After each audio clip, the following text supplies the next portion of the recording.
invité pour le mur une deuxième fois parce qu'on avait déjà fait une première conférence avec Fabien Noël. On a fait une autre conférence avec une amie à moi qui s'appelle Aminata sur Wonder. Elle est là. Oh, elle est là. Et sur Walter Rodney. Et du coup, c'est la troisième fois qu'ils nous accueillent et je vous invite à aller voir leur programmation. Et aussi à consommer au bar pour les soutenir parce qu'il y a un tout petit prix et que le prix du ticket que vous avez payé, c'est tout pour eux. Nous, on ne touche rien. C'est vraiment que pour leur permettre de se financer, etc. etc. Et évidemment, d'aller consulter les livres de la librairie La Brèche, qui est localisée au 27 rue Taine. Si vous voulez faire un tour, ils ont une super sélection. Alors, sans plus tarder, je vais présenter très très brièvement les intervenants de ce soir. Donc, nous avons Olivier Besancenot, qui est militant au ONBA depuis sa création en 2009. Nous avons Hamzat Boukari Yabara, qui est historien et président de la Ligue panafricaine UMOJA. Et nous avons Rio, qui est un militant indépendant ayant aussi milité à l'Urgence Palestine. Pour ce qui va être du déroulé, vous l'aurez compris, cette conversation elle va être orientée autour de la question de l'organisation. Parce que l'organisation, c'est le mot d'ordre des militants de gauche radicale. La plupart des préoccupations de notre époque, comme le génocide à Gaza, au Congo, ou la mauvaise répartition des richesses, suscitent énormément d'émotions et parfois des mobilisations massives. Mais on n'arrive pas forcément à peser concrètement, on n'arrive pas à peser significativement sur l'ordre des choses. À ce sujet, on a le militant afro-américain Kwame Touré qui adressait déjà cette problématique, cette idée de stagnation, en mettant en opposition l'organisation et la mobilisation. Kwame Touré déplorait les manifestations de masse qui étaient provoquées par des actes d'injustice, mais qui ne se suivaient pas forcément d'actions sur le long terme. Selon lui, la mobilisation concentre la population autour de conséquences précises, mais les vrais révolutionnaires ne se préoccupent pas seulement de ces conséquences, ils se préoccupent d'enjeux d'ordre systémique. La mobilisation est temporaire. Oh ah, c'est mieux. J'ai plus besoin de crier. Oh, super. Je peux parler. Oh, c'est tellement plus agréable. Merci beaucoup. La mobilisation est du coup temporaire et l'organisation est permanente.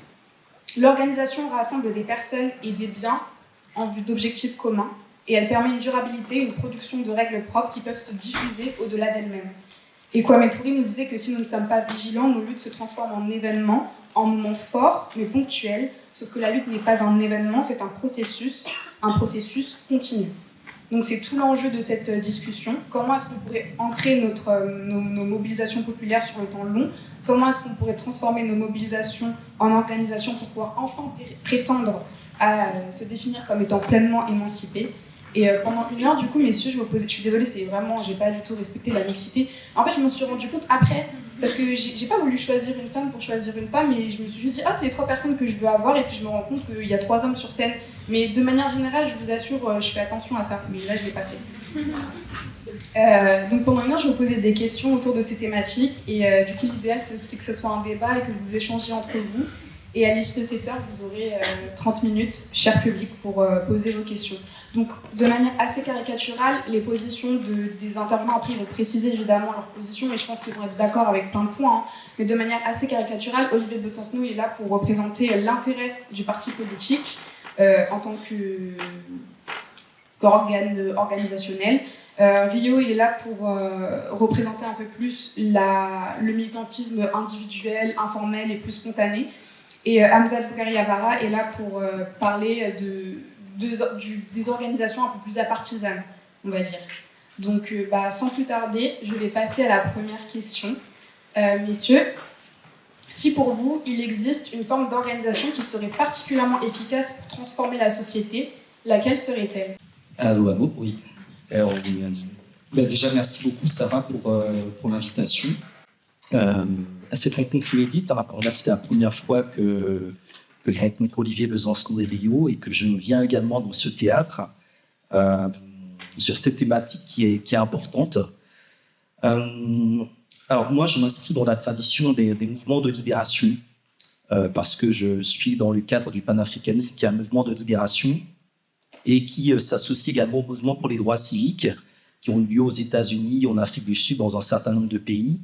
Donc pour moi, déjà, il y a une dynamique de mouvement qui est essentielle. Il faut des mouvements, il faut de la mobilité et il faut également de l'internationalisme. On est, dans le cas du panafricanisme, dans une histoire d'exil, de déportation, qui permet de comprendre aujourd'hui même que la question des migrations, c'est une question révolutionnaire. il faut des mouvements ouverts, puisque toutes les politiques qui visent à fermer les frontières visent en fait à bloquer les révolutions, parce que l'exil est révolutionnaire en soi. D'où le fait justement d'investir les villes lourdes, les villes dites lourdes, et de produire dans ces lieux-là des mouvements révolutionnaires, Paris, New York, etc., tout ça. Dans le même temps, c'est important de développer des ancrages locaux, des tactiques locales, comme ça a été fait par exemple dans le sud des États-Unis en 1964, quand il y a eu la création du mouvement démocrate pour la liberté du Mississippi, Parti démocrate pour la liberté du Mississippi, qui s'est éloigné du Parti démocrate et pendant 4 ans mené sa propre campagne de construction de réseaux, de délégués, etc., pour défier ensuite le Parti démocrate américain sur la question notamment raciale. Comme ça s'est également opposé à d'autres mouvements comme les Black Panthers d'un côté et la Ligue des travailleurs noirs révolutionnaires dans les années 68-69. Donc il y a une nécessité de penser le mouvement de libération et le mouvement pour les droits civiques dans une même dynamique. Et je pense que le contexte global, international et national dans lequel on est aujourd'hui permet justement de poser ces enjeux-là.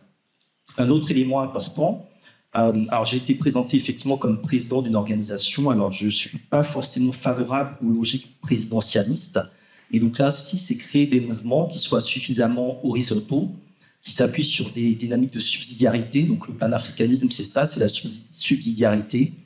Il faut des solutions adaptées aux échelles dans lesquelles les luttes se mènent, il faut des solutions de proximité, et il faut des organisations qui maintiennent justement cette dimension de relations sociales, de relations humaines, de proximité, de solidarité.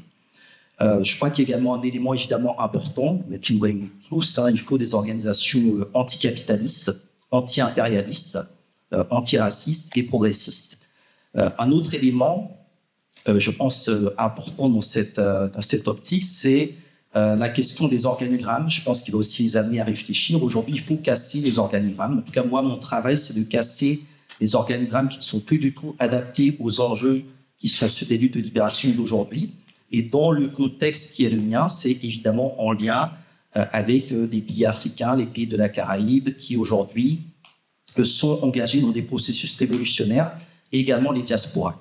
Donc pour moi, l'un des enjeux aujourd'hui, c'est comment on construit, notamment à l'échelle européenne, un front panafricain qui soit capable de la Belgique, la France, l'Angleterre, l'Espagne, l'Italie, le Portugal, etc., d'adopter une résistance à la montée des fascismes à l'échelle européenne et en même temps de se positionner par rapport aux enjeux qui ont lieu sur le continent africain, puisque dans le champ politique qui est le mien, on a vraiment ce rapport à l'internationalisme, à la solidarité et également à la conscientisation, la mobilisation, la formation des diasporas, avec encore une fois cette idée très concrète que l'exil est révolutionnaire.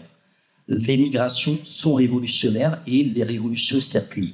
L'enjeu, effectivement, ensuite, c'est de définir qu'est-ce qu'on entend par révolution et effectivement quel est le groupe social, la classe qui est la mieux située pour porter ces révolutions-là. Et donc là, après, ça renvoie des situations plus locales. D'ailleurs, je parlais par exemple des Black Panthers et de la Ligue des travailleurs noirs révolutionnaires. Pour les Black Panthers, c'était la jeunesse noire américaine qui était la force sociale révolutionnaire. Et pour la Ligue des travailleurs, c'était le prolétariat noir américain qui devait mener cette révolution avec le prolétariat international. Donc il y a tous ces enjeux qu'on a aussi retrouvés en France à une époque où on avait donc entre guillemets les Noirs de la Sorbonne, la négritude et les mouvements travailleurs nègres de l'entre-deux-guerres et après également la Seconde Guerre mondiale où on a vu justement les différents groupes sociaux entre les étudiants de la FIANF, la Fédération des étudiants d'Afrique noire, beaucoup plus à gauche, et les députés africains admis donc à l'Assemblée nationale française dans le cadre de l'affiliation des partis politiques africains aux partis politiques français. Donc dans l'idée de révolution, il y a l'idée non pas de retour, mais de rupture avec des chaînes, avec des ancrages, des pratiques qui ne soient plus supportables. Et dans mon contexte, le point de départ, c'est vraiment la révolution haïtienne. Voilà, on a une chronologie un peu différente de l'histoire classique des révolutions françaises, russes, chinoises, 68, etc. Nous, on est vraiment calqué sur la révolution haïtienne de 1804, la révolution cubaine de 1959, qui est la deuxième grande révolution de la Caraïbe, et des révolutions qui ont lieu dans le contexte des luttes de libération dans les pays africains et dans la Caraïbe. Voilà, donc c'est quelques éléments qui sont un peu jetés comme ça en l'air. Je laisse notre camarade reprendre la suite. Du coup, on va faire dans cet ordre-là. Donc, merci Sarah, bonsoir à tous et à toutes. Donc moi, je suis censé faire celui qui va défendre le parti politique, donc un peu à l'ancienne. Ça peut paraître lointain, ça peut paraître ambiance noir et blanc, dépassé, suranné, un peu... mais c'est mon histoire. Moi, je suis un militant de parti. Alors, je précise, je ne suis pas qu'un militant de parti. Je suis un militant syndicaliste. Je suis investi dans des mobilisations antiracistes depuis que je me suis engagé. Aujourd'hui, j'ai 51 ans. J'ai commencé à m'engager à 14 ans. Et sur des questions antiracistes, mais aussi sur des questions internationales, internationalistes aussi. Donc, je pourrais faire la liste. Mais c'est ça qui me fait... ce qui fait mon quotidien, c'est d'abord ça. Et il se trouve que j'ai une particularité politique, comme certains de ma famille. Et plus largement, c'est de penser à ce qu'on pourrait appeler la vertu émancipatrice des mobilisations elles-mêmes. C'est-à-dire que je crois à ça. Je crois que le changement de société, pour répondre à ta question, si vous attendez de moi que je vous dise, il y en a qui vous le feraient, dans la gauche révolutionnaire par ailleurs, donc c'est pas orthodoxe ce que je vais vous dire, mais s'il faut répondre, c'est le parti qui va changer la société, moi je ne fais pas partie de cette école politique-là. Je pense qu'il y a révolution dès lors qu'il y a une éruption massive de centaines de milliers, de millions de personnes qui vont là où se décide leur destin et là où les politiciens professionnels voudraient qu'on n'aille pas. Et ça passe pas par un seul parti. C'est jamais arrivé dans l'histoire. Il faut d'ailleurs en général pas que ça arrive de cette manière-là. Et quand ça arrive, quand il y a une éruption populaire, en général, la population dont on fait partie, les exploités, les opprimés, a besoin de personnes pour savoir comment s'organiser. Alors nous, on a un terme un peu barbare pour parler d'auto-organisation. C'est-à-dire que la population s'organise d'elle-même, qu'elle n'a pas besoin de professeurs, d'une quelconque idéologie pour l'expliquer comment faire. En général, ça part dans le bon sens. En revanche, je suis un militant de parti, je l'assume et je le revendique, parce que le problème des mobilisations, c'est qu'il y a des hauts, il y a des bas, il y a des fluctuations, et dans ces fluctuations, et notamment quand il y a des reculs, il faut un cadre collectif pour s'opposer. En tout cas, moi, j'en ai eu besoin. J'en ai eu besoin pour faire le point dans ce qui n'a pas marché dans les tactiques, dans les stratégies, faire le point sur l'héritage aussi des expériences émancipatrices du passé, essayer de prendre le meilleur des différentes expériences émancipatrices, il n'y en a pas qu'une pour moi, on peut aller plus ou moins toutes les grandes filiations du mouvement d'émancipation, qu'elles soient révolutionnaires, tiers-mondistes, qu'elles soient guévaristes, qu'elles soient trotskistes, qu'elles soient libertaires, qu'elles soient autogestionnaires. Je pense que dans toutes ces filiations et bien d'autres encore, on peut puiser. Donc sur le principe de la lutte de classe, et dans la lutte de classe, moi, j'ai inclus l'intersectionnalité qui, contrairement à d'autres courants à gauche, d'après moi, ne nous éloigne pas de la lutte de classe, mais au contraire nous y ramène. On a besoin de ce lieu permanent de constance et d'intelligence collective. Donc moi, je peux vous parler que de mon expérience personnelle, en fait. Moi, je n'ai pas de théorie à vous proposer parce qu'il faut être humble en la matière. On vit une période politique difficile, pour ne pas dire une période de merde. Je pense qu'on la ressent tous ces coques dans nos chairs. Il y a des moments exaltants, il y a des mobilisations, il y a de la solidarité, il y a une nouvelle génération qui est en train de voir le jour. Mais enfin, globalement, les vents sont mauvais. Et à travers le monde. Et on peut faire des grandes théories, des grands colloques pour savoir comment nommer ce qui se profile face à nous. Globalement, c'est du néofascisme. Et dans cette période-là, le néofascisme se nourrit de toutes les expériences alternatives qui n'ont pas marché dans les décennies et dans le siècle précédent, et qui ont été portées par des mouvements et des partis politiques. Et toutes les idées alternatives, y compris celles auxquelles je continue à me revendiquer, ont été durablement discréditées. Et là-dedans, le parti en particulier. Donc là aussi, il y a des catégories de la gauche politique qui pourront vous dire, en fait, la solution on l'a, le programme on l'a, la forme organisationnelle on l'a. En fait, tout ça, c'est écrit dans les livres. Alors, les livres, par ailleurs, il faut les lire. Et il suffirait de le répéter pour que ça marche. Bon, je pense que ça permet de mieux dormir la nuit, probablement. Mais je pense que ça ne marche pas comme ça. Moi, je suis un militant marxiste, et pour moi, le marxisme, c'est la culture du doute. C'est accepter de douter. C'est accepter de ne pas savoir. Et du coup, de se questionner à partir de l'incertitude d'une période politique, et se questionner ensemble. Donc, en fait, ce que j'essaie de vous dire, c'est que moi, j'ai besoin de lieux d'intelligence collective. Et je ne veux pas faire de démagogie, mais pendant très longtemps, j'étais persuadé que 95% de ce que j'ai appris dans la vie, c'était grâce au militantisme. Alors, il se trouve que moi, je milite dans une organisation politique petite, qui défend des idées plutôt à contre-courant. Donc, pour la faire vite, on a tendance plus facilement à rencontrer des gens qui ne sont pas d'accord avec vous que de gens qui sont d'accord avec vous. Donc, ça nous pousse à quelque chose, c'est de trouver des arguments dans tous les domaines que vous ne connaissez pas encore, dans l'histoire, dans la philosophie, dans l'économie. dans plein de matières, dans le domaine culturel, pour essayer de contrer tous les arguments qu'on vous envoie à la face H24. Et ça, vous n'inventez pas tout seul. Enfin, moi, j'y arrive pas. J'y arrive vraiment pas. Il y en a qui peuvent y arriver, hein. Il y a des catégories sociales qui peuvent, et qui sont utiles, hein. Il y a y compris des intellectuels, indépendants, qui ont eu des relations pas forcément organiques avec les mouvements. Donc c'est pour ça que je ne fais pas de démagogie, hein, mais moi, je n'ai pas ce capital culturel, je ne l'ai pas d'emblée.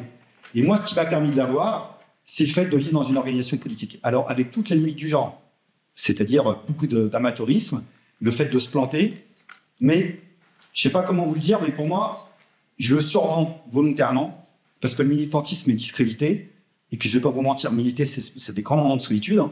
C'est distribuer des tracts à des gens qui n'en veulent pas, c'est poster sur les réseaux sociaux à des gens qui d'emblée vous insultent, alors qu'ils n'ont même pas vu ce que vous avez fait. C'est des moments de solitude, mais c'est aussi des moments d'exaltation. Parce que quand on est militant, quelle que soit la cause, hein, on peut s'investir. En fait, le seul truc que j'aimerais vous convaincre, mais je pense que j'ai besoin de convaincre personne ici, c'est pas rester spectateur et s'engager d'une manière ou d'une autre. Parce que ça, le système dominant repose sur le fait d'être indifférent ou non.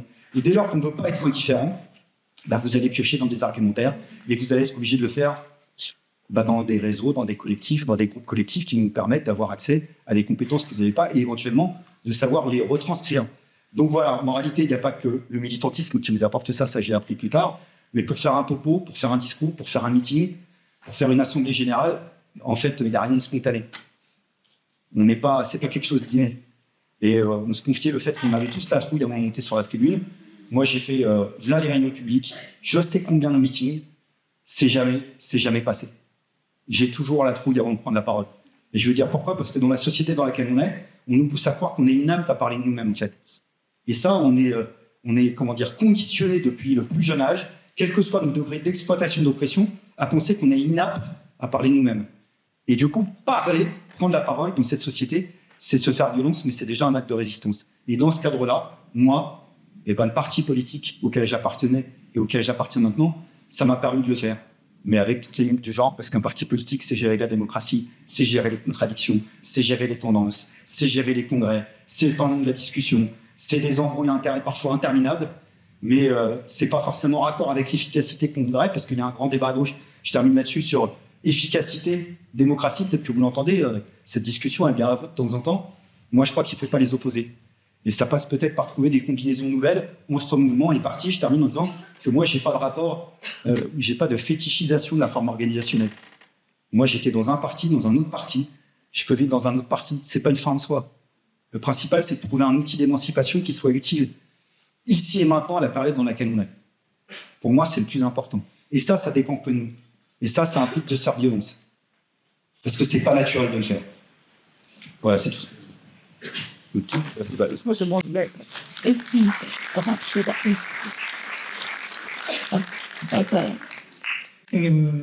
Bonsoir. Avant tout, je veux juste préciser que je suis pas actif. Donc, si je parle très vite et que je gigote quand je parle, c'est pas étrange.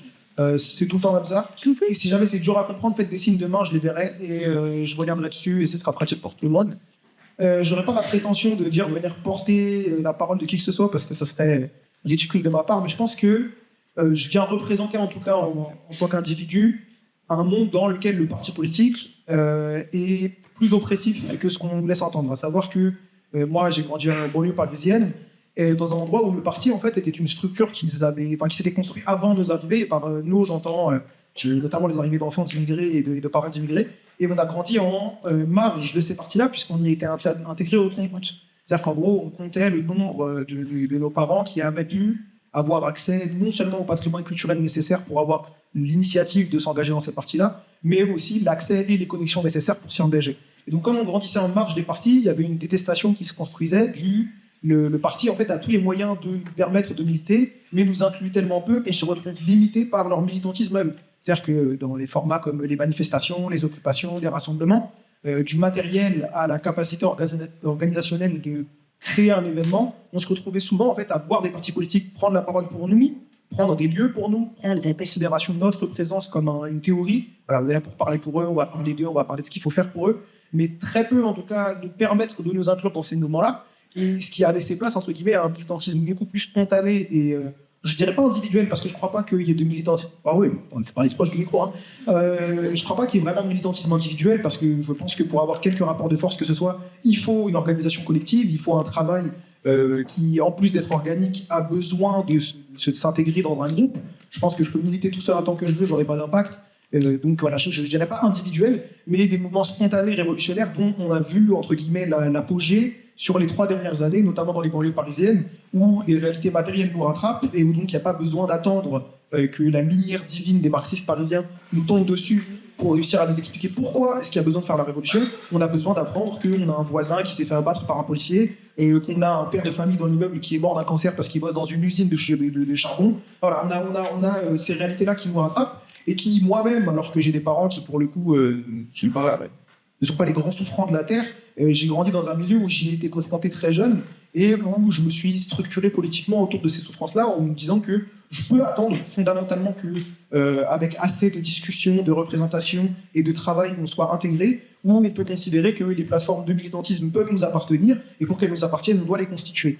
Là, on a eu des dizaines et des dizaines d'associations de parents de victimes de violences policières, de familles, de gens qui ont été violentés par le capitalisme dans les banlieues, donc des organisations qui se créent d'elles-mêmes d'ailleurs de jeunes de banlieue, qui sont discutables et qui peuvent être théorisées comme pas toujours au bon endroit de la gauche, mais qui permettent justement de créer cette plateforme-là. Et je veux porter avec moi justement la parole de dire que c'est pas qu'on n'a pas envie du parti, c'est qu'on considère que le parti, si c'est un exosquelette d'organisation qui nous permet d'avoir les moyens de faire la révolution, tant qu'il reste à un endroit où il a été constitué, et je vais commencer à tirer les buzzwords parce qu'il faut, parce que c'est la vidéo, il faut, constitué par des personnes blanches, hétéros, cisgenres de la métropole, voilà, comme ça je l'ai fait et j'en suis content, et ben on va se retrouver à se battre dans la marge et à parfois s'épuiser en se battant dans la marge. Moi je pense que si je peux porter une phrase qui m'a suivi toute ma vie de mes collègues, enfin de mes camarades avec qui j'ai grandi, c'est mais ça sert à rien de militer, ça sert à rien de s'engager, on n'est ni entendu ni écouté, et puis surtout le jour où la révolution a pied, on est de la chair à canon. Et le meilleur exemple que j'ai eu de ça, c'est à la suite de la mort de Naël Al-Rahmou qui a été abattu par un policier à Nanterre. On a été au front d'une révolte populaire sans précédent, et je le dis avec toute la sincérité du monde, sans précédent depuis 2005, et on a été considéré comme de la chair à canon. On a dû éduquer, c'est-à-dire que j'ai entendu des discours qui, pour le coup, n'ont pas tardé à sortir, d'éducation de ces militants-là, en disant « oui, c'est bien, mais c'est pas vraiment une révolution, parce que idéologiquement, ils sont pas au bon endroit, c'est juste une révolte, ça a ni queue ni tête, ça n'a pas d'objectif, ça n'a pas de finalité ». Et ça, pour moi, ça a été le point de rupture qui m'a fait me dire non, je considère qu'on doit arrêter de patauger en attendant d'être considéré, et on doit continuer à s'organiser spontanément autour des violences, des réalités matérielles qui nous concernent. Et les meilleurs exemples que j'aurais de ça, c'est vos organisations locales, que parfois vous pouvez ignorer parce que vous pouvez les considérer trop mineures ou trop petites. Des organisations de maraude, de soutien, des organisations de collectivité pour trouver des logements, des organisations antiracistes et antifascistes qu'il y a dans certaines de vos villes, et qui sont très souvent laissées de côté parce qu'on les considère trop détachées et du modèle du militantisme standard et hégémonique qui est celui du parti et de l'engagement par le parti. Et donc j'aimerais porter ce soir, mais dans une discussion tout à fait civile et pleine de respect avec mes camarades ici, la voix justement d'une organisation qui a besoin de se défaire du parti justement parce qu'elle doit construire ses moyens révolutionnaires, puisqu'elle ne les a pas eu d'emblée, puisqu'elle n'a pas eu un héritage politique de plusieurs centaines d'années de théorisation de la révolution, et qu'elle doit faire dans une révolution où elle a beaucoup d'échelons à monter. C'est-à-dire qu'on doit, malheureusement, entre guillemets, on ne peut pas identifier un ennemi simple. On n'est pas juste là pour lutter contre le capitalisme, parce qu'au sein même de ceux qui luttent contre le capitalisme, on se retrouve à un endroit où on doit lutter pour être non seulement considéré, mais aussi accepté dans nos façons de théoriser la structure du capitalisme. Donc ce que je veux dire, c'est que dans toutes ces sous-couches de luttes, on a besoin de pouvoir construire une plateforme et une collectivité qui nous permette de nous exprimer, de nous organiser. Et c'est cette voie-là que j'aimerais porter ce soir, si j'en ai l'occasion. En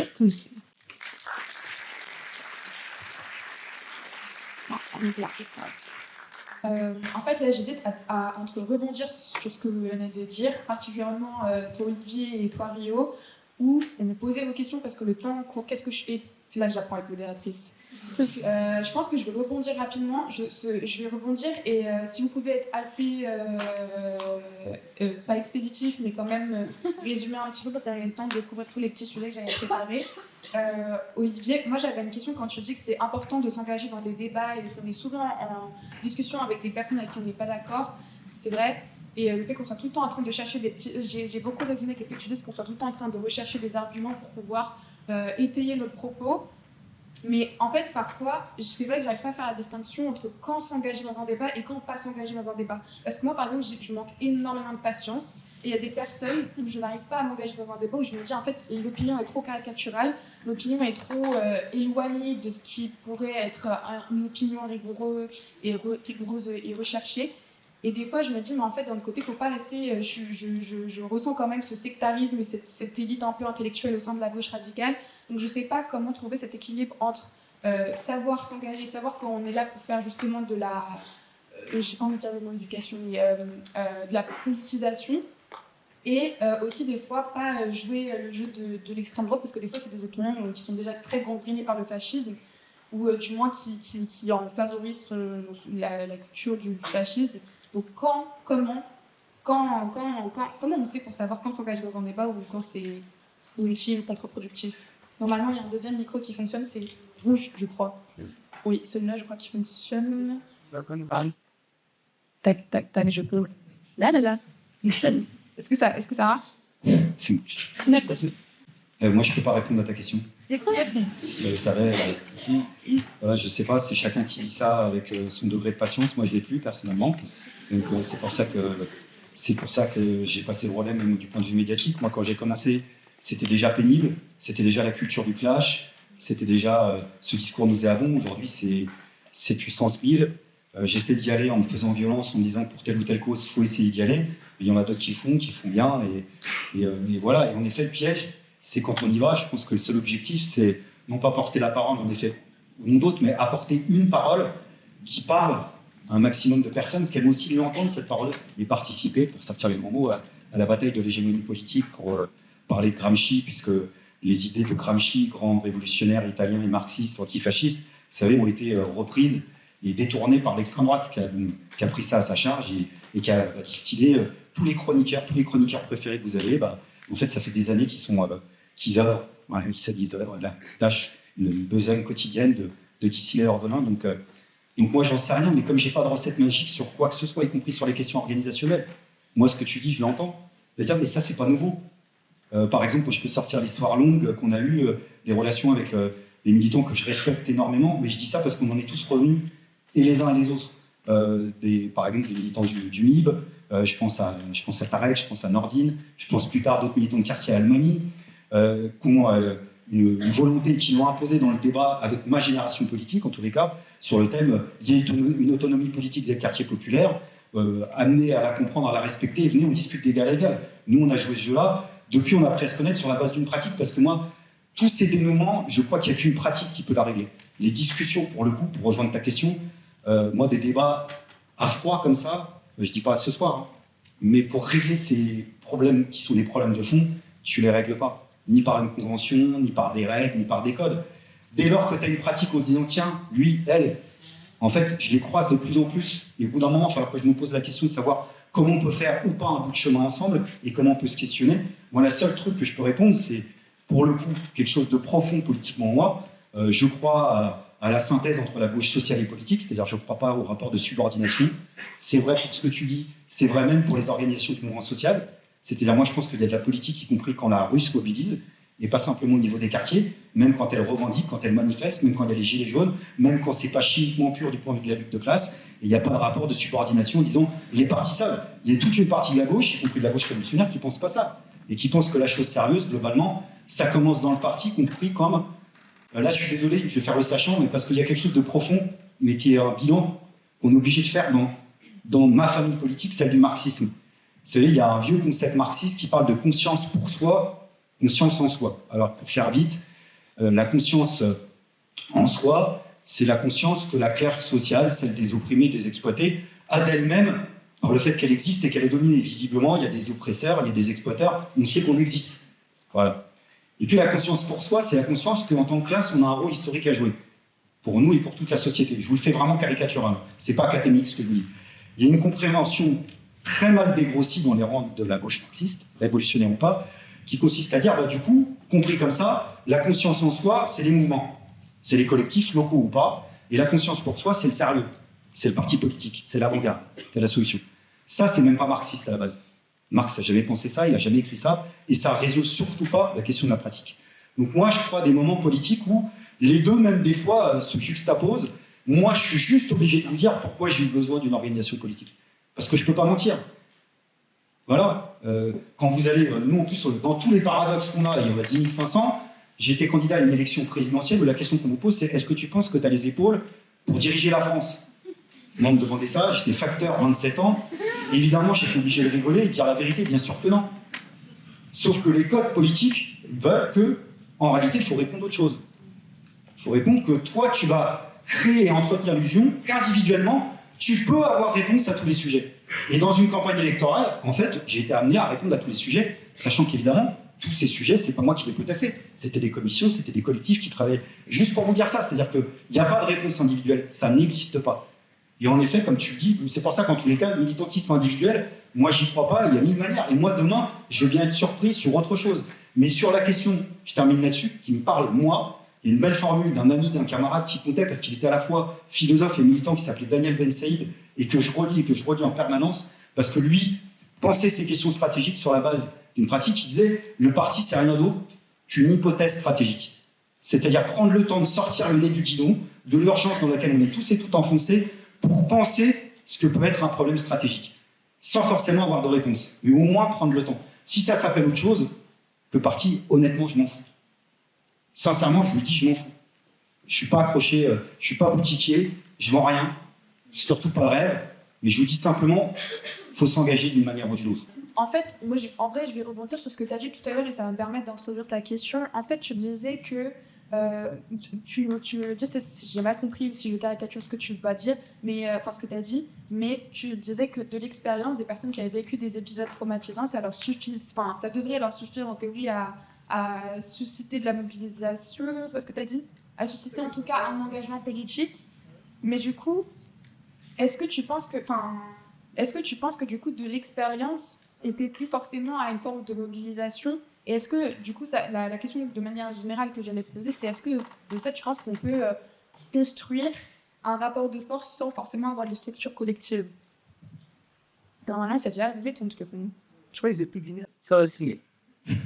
Et ouais, alors, c'est pas exactement ce que j'ai dit, mais c'est pas grave. En mode, c'est plus ce que j'essaie d'induire, c'est le fait que c'est par des expériences matérielles que la plupart des personnes racisées qui, par exemple, vont s'engager politiquement dans la lutte antiraciste vont développer un sentiment de nécessité d'engagement. Moi, c'est un sujet sur lequel j'ai été plutôt actif sur les réseaux sociaux, c'est la question de la lutte subie et de la lutte choisie. C'est-à-dire que je considère qu'il y a des gens qui choisissent de s'engager idéologiquement aux côtés d'autres pour lutter pour leur émancipation, et il y en a qui luttent parce que leur situation même, leur existence même, mène à la lutte. Et je considère qu'en France, les personnes racisées dans le système racial et raciste sont obligées, quelque part, de s'engager, et s'engager justement, c'est pour ça que c'est important de me différencier de s'engager dans le sens au parti, mais de s'engager au quotidien dans des formes d'antiracisme. Le simple fait de résister à une micro-agression, c'est une forme d'engagement déjà quotidienne que les personnes racisées intègrent comme une normalité, beaucoup banalisent, mais qui représente très clairement une façon de résister au racisme. Ne pas tolérer une remarque sur des cheveux, sur une tenue, sur la couleur de la peau, sur des traces, sur des formes de corps, sur des physiques, etc. C'est déjà une forme de résistance. Et c'est toutes ces micro-résistances-là qui, au quotidien, forgent dans l'esprit d'une personne racisée des réalités qui, je trouve, sont souvent trop peu représentées par les partis politiques parce qu'elles sont souvent caricaturées ou réduites. Ça veut dire, ils vivent du racisme et c'est bien de lutter contre le racisme, mais ça ne suffit plus. On veut comprendre quel espace nous, on a dans la lutte contre un problème qui nous concerne et nous met en danger au quotidien, et ça ne peut pas juste être un sujet du parti dans lequel on lutte. Par exemple, il y a beaucoup de partis qui sont antiracistes, antisexistes, anticapitalistes, antifascistes, et c'est très bien, et c'est super, c'est des revendications qui sont nécessaires. La problématique, c'est de savoir quelle place les premières victimes de ces violences-là ont dans l'organisation contre la violence qu'elles subissent. Parce que le souci de la lutte choisie, c'est que ceux qui se font porte-parole, les gens qui vivent les victimes, enfin qui vivent les violences, généralement peuvent avoir tendance à réduire ou alors à proposer des solutions irréalistes et peu ancrées dans ces réalités-là. Et donc ce que je dis, c'est pas parce que je vis du racisme, je veux lutter contre le racisme. Ce que je dis, c'est qu'en ayant vécu du racisme, les stratégies de résistance contre ce racisme-là que j'ai pu développer ont un sens, doivent s'organiser et se structurer politiquement. Et cet espace-là de structuration, je ne l'ai pas aujourd'hui. Je l'ai pas aujourd'hui. Et donc souvent, on va tomber dans la caricature. Ça va être soit devant un raciste, tu lui tartes la gueule, soit devant un raciste, tu as un long débat de 3 heures avec. Sauf que je pense qu'il y a autant de personnes racisées que de solutions à ces problèmes-là, qu'on a besoin d'espaces de discussion, d'organisation, et que ces espaces-là sont abordés.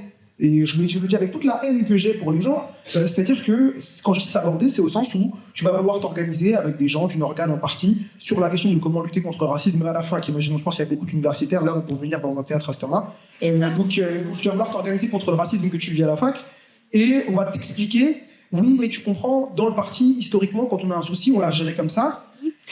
Et c'est une forme, je trouve, de volonté de civiliser. C'est-à-dire qu'en gros, on va venir t'expliquer comment est-ce que l'oppression que tu vis doit s'organiser dans sa résistance et dans son émancipation. Et moi, je suis contre ça. Je considère que ça doit être l'inverse. Ça doit être celui qui cherche à s'émanciper, qui structure une méthode d'émancipation, et celui qui veut le soutenir, qui soutient cette méthode-là. J'ai pas besoin qu'on me civilise ou qu'on m'éduque sur comment je dois lutter contre une oppression. J'ai besoin qu'on me soutienne. Et le soutien, ça peut pas être de me montrer avec une baguette l'endroit où je dois aller, en m'expliquant non, mais on a 300 ans d'héritage théorique sur comment vous allez vous libérer du racisme, parce que ça fait 300 ans qu'on ne s'en libère pas. Donc à un moment donné, je peux attendre 300 ans de plus. Les enfants peuvent se poser les mêmes questions, et leurs enfants aussi. Mais je pense que peut-être, quand on regarde, quand les racisés s'organisent contre le racisme, bah, ça fait des Afro-Américains avec des bérets et des fusils à pompe au milieu de Chicago, et c'est super.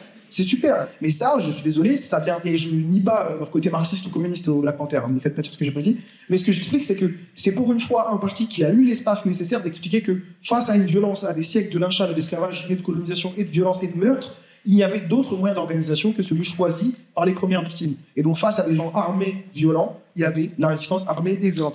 Et ces besoins-là, qu'on a besoin de pouvoir exprimer, on a besoin de plateformes pour les exprimer, je trouve que dans les partis actuellement représentatifs de ce qu'est la gauche radicale, on les a pas. Et on est très souvent renvoyé à une immaturité ou à un manque de compréhension.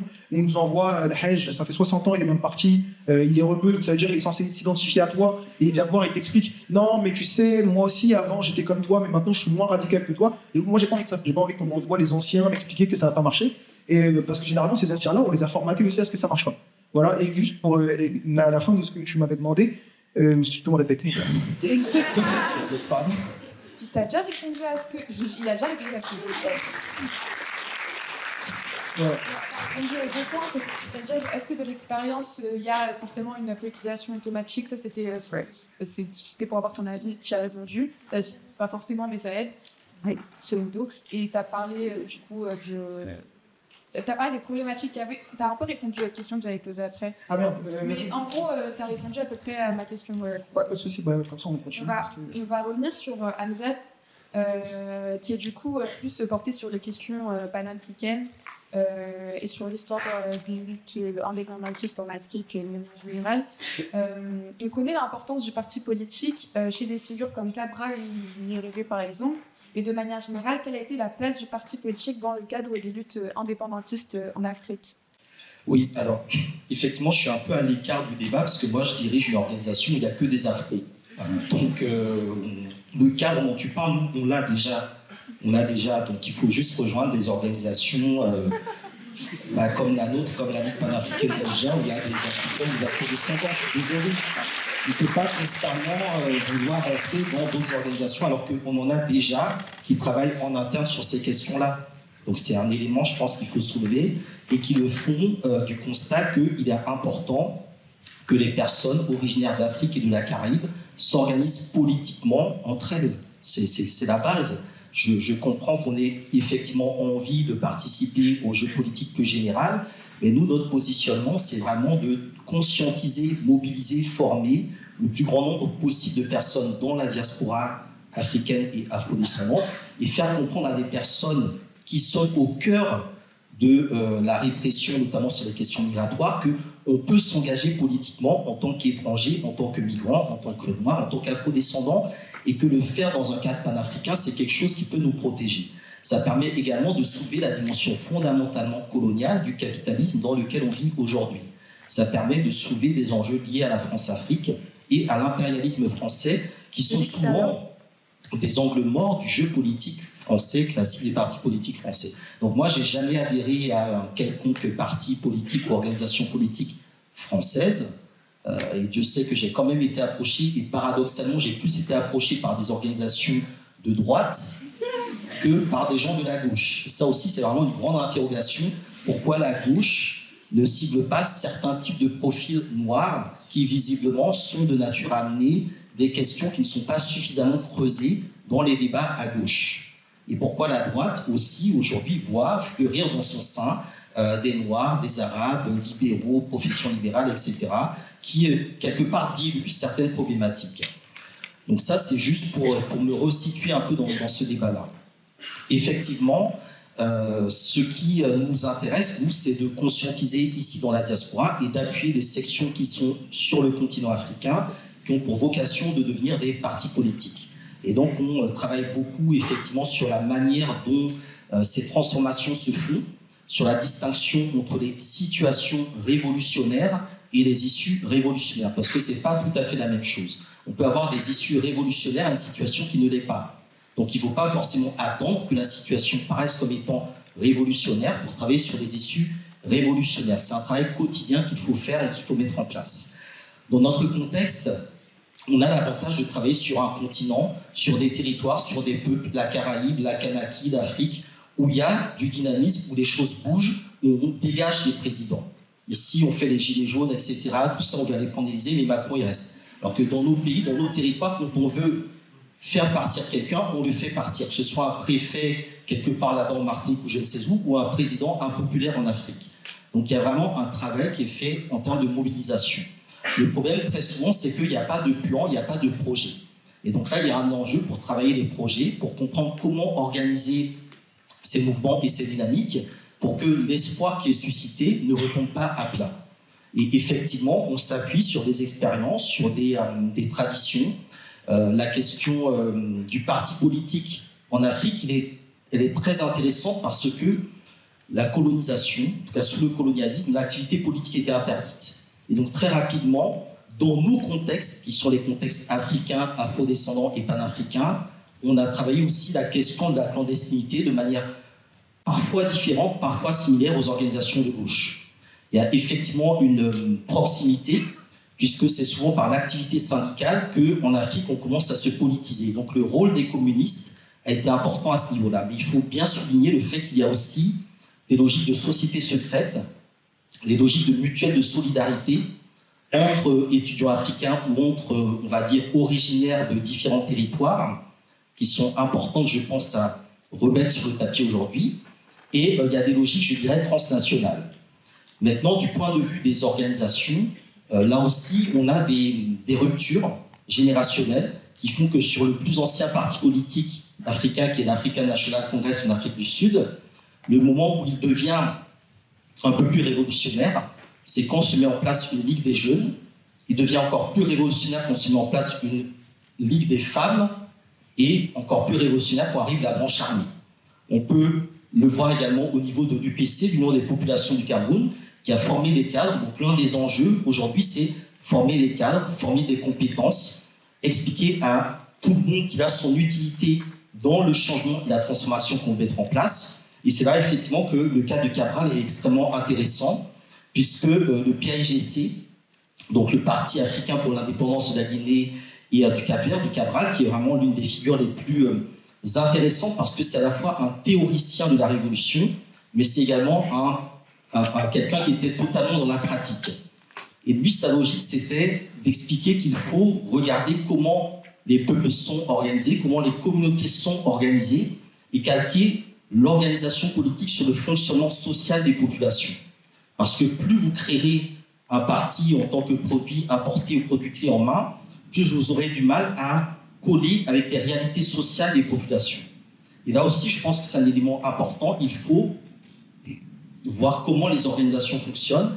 Et dans le cas de la Guinée-Bissau, ce qui a été très intéressant, c'est que la plupart des sociétés de cette région de la Sénégambie sont des sociétés acéphales, c'est-à-dire des sociétés sans chef. Et aujourd'hui, l'un des grands problèmes qu'on a en Afrique et dans pas mal d'autres endroits, c'est l'hyperprésidentialisme, c'est les structures très verticales, c'est le sentiment parfois de militants qu'ils ont besoin d'avoir un chef. Et donc là, il est important de travailler sur des organisations qui prônent l'autonomie. Et le cas de Cabral, le cas du PAIGC est extrêmement intéressant. Il y a une autre organisation un peu différente qui était le Rassemblement démocratique africain, qui lui est en fait un parti interterritorial. Donc tout à l'heure, j'expliquais qu'au moment de la légalisation des partis politiques en Afrique, on leur a demandé, sous la 4e République, de s'affilier à des partis politiques français. Ce qui fait qu'il y a une histoire du parti politique africain qui est dans la continuité des partis politiques français, ou le système de la France-Afrique, et qui nécessite en fait d'opérer une rupture. il y a eu la même problématique sur les questions syndicales. On a demandé aux syndicats africains de s'affilier aux syndicats européens. Et je pense que la question de la lutte syndicale a été peut-être beaucoup plus importante que la question du parti politique. C'est de la difficulté et de l'impossibilité de créer une véritable centrale syndicale panafricaine que le projet d'unité africaine a été principalement échoué, et non pas du point de vue des partis politiques. Donc la question syndicale, la question de l'organisation du travail au sein d'une société, elle doit aussi se penser dans l'organisation du parti politique. Maintenant, dans mon cas précis, donc moi, mon organisation, elle est entre guillemets internationale, mais modeste, c'est-à-dire qu'elle a des sections qui ont chacune leur autonomie, qui développent en fait un certain nombre de projets concrets sur le terrain dans le sens de l'amélioration des conditions de vie des populations africaines et afrodescendantes. Et en parallèle à ça, on essaie de travailler effectivement un programme politique, des réseaux diplomatiques, des solidarités anti-impérialistes avec la Palestine, avec la Kanaki, avec un certain nombre de terrains de lutte. Et c'est ça qui donne aujourd'hui, je dirais, un panafricanisme révolutionnaire d'une certaine manière. Maintenant, ça n'est pas évident. Nous sommes autofinancés, c'est-à-dire que nous ne sommes liés à aucun des impérialismes, qu'ils soient français, russes, chinois, américains, etc. Et la question du financement des activités, la question de l'autonomisation des activités, elle est importante. On ne dépend de personne, donc on peut décider tout ce que l'on fait nous-mêmes sans aucune pression, mais on n'a pas les moyens du système d'en face. D'où la nécessité de construire des alliances, de travailler effectivement avec d'autres forces qui cherchent à reprendre, je dirais, du poil de la bête et à comprendre que c'est vraiment l'union qui fait la force. Donc c'est un peu notre positionnement. On cherche effectivement à, mobiliser davantage au sein de la communauté ou des communautés noires de France, c'est pas que noir, mais on est confronté au fait que dans le contexte français, la question noire qui est fondamentalement politique, elle n'est absolument pas abordée ni à gauche ni à droite. Et donc c'est au milieu panafricain de l'aborder sérieusement, en sachant que c'est un milieu qui a aussi beaucoup de lacunes. Et donc moi, mon travail, c'est d'essayer d'apporter, je dirais, mon expertise modeste, ma connaissance des trajectoires, des pratiques et de l'histoire, pour former, déléguer, pour m'effacer aussi, et pour permettre aussi à d'autres de prendre le relais. Donc voilà un peu mon positionnement, juste pour me resituer un peu dans le débat. Voilà.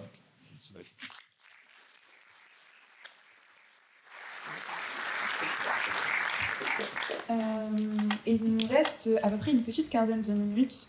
J'ai posé une dernière... Donc là, c'était un petit peu vos questions individuelles. J'ai posé une dernière question à Olivier. Ensuite, je vous poserai une dernière question où vous pourrez répondre tous les trois, collectivement. Olivier, on a un débat assez récurrent concernant les partis politiques. D'un côté, on a Gramsci qui nous dit que tous les membres d'un parti sont des intellectuels et donc que tous, ils ont une forme d'indépendance et d'auto-responsabilisation. De l'autre côté, on a des critiques comme celle de Veil qui pensent que le parti politique est une organisation construite de manière à exercer une pression collective sur la pensée de chacun des êtres humains qui en sont membres. Comment est-ce que, selon toi, les partis politiques laissent une place à l'autonomie intellectuelle ?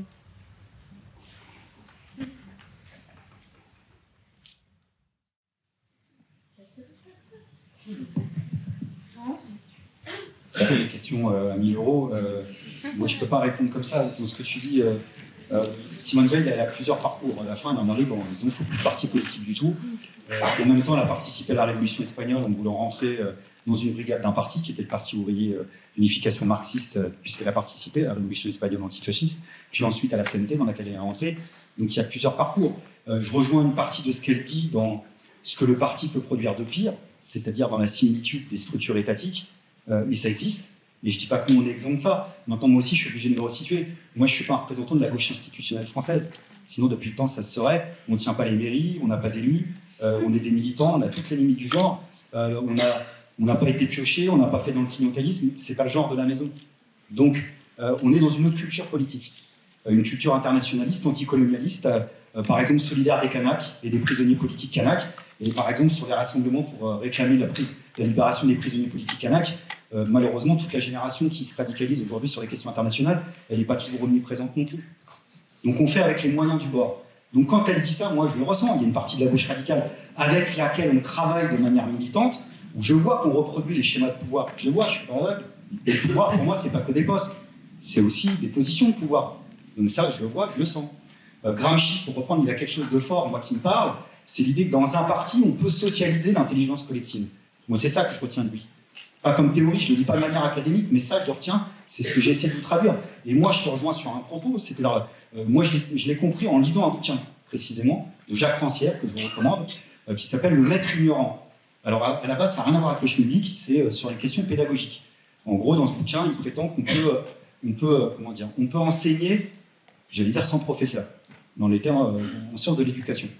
Et puis, il part de ce truc en disant, en fait, il faut partir non pas des inégalités présupposées, mais il faut partir de l'égalité présupposée. Dans le domaine éducatif, je trouve ça gonflé parce qu'a priori, c'est vrai qu'on se dit que dans les milieux les plus défavorisés, on a envie de mettre un maximum de moyens dans l'éducation. Lui dit non, il ne faut pas partir de l'inégalité présupposée en termes éducatifs, il faut partir de l'égalité présupposée. Alors, en termes de sciences pédagogiques, je ne sais pas du tout ce que ça vaut. Mais en termes militants, ça me parle.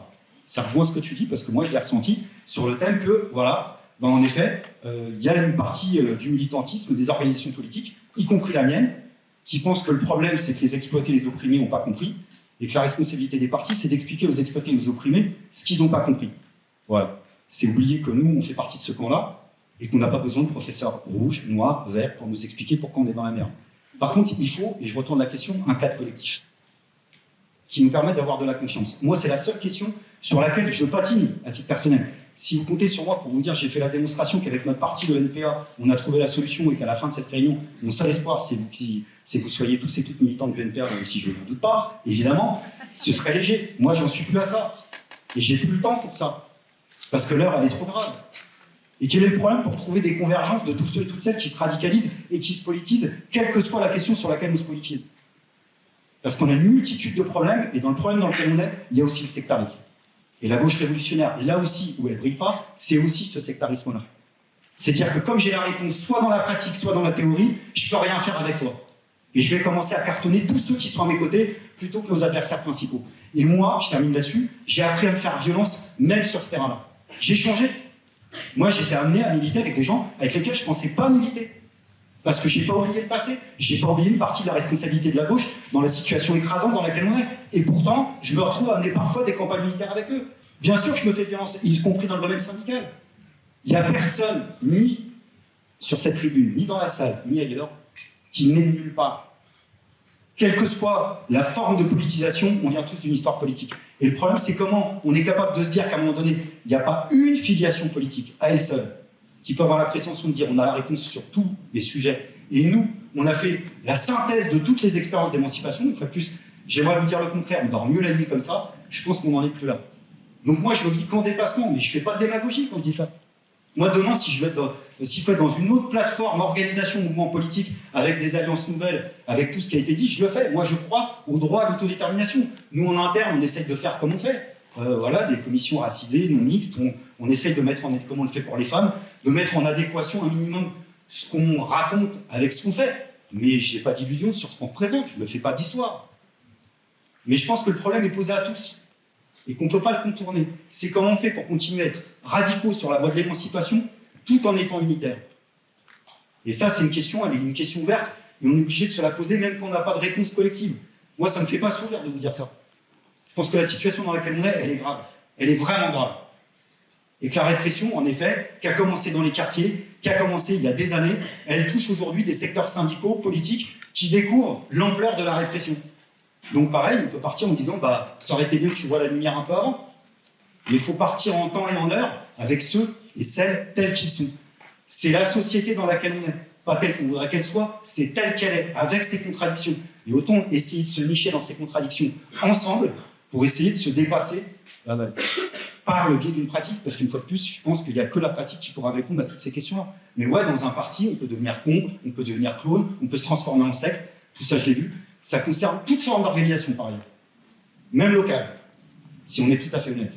C'est pour ça qu'il n'y a pas de réponse théorique figée sur la bonne réponse organisationnelle.